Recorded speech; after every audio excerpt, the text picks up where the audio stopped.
شیخ محمد صاحب ہیں، یہ ایک طالب علم ہیں، وہ کہتے ہیں فالوئنگ دی نفس even when it goes against Allah's law is called shirk, and shirk is an unpardonable sin.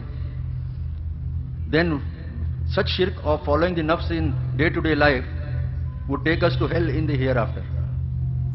میں نے آخر میں جو وضاحت کی تھی شاید آپ نے توجہ نہیں کی. اگر اس قسم کی غلطیاں وقتاً فوقتاً ہو جائیں اور آدمی توبہ کرے، رجوع کرے، استغفار کرے تو اسے ہم گناہ کہیں گے. اگرچہ باریک انالیسس میں وہ شرک بن جاتا ہے. تو میرا تو چونکہ وہ کولڈ انالیسس تھا جس کے حوالے سے میں چاہتا ہوں کہ الجبرا کے فارمولوں کے حوالے سے آپ کے ہاتھ میں وہ کیز آ جائیں جس سے کہ پھر آپ ہر چیز کو دیکھ سکیں.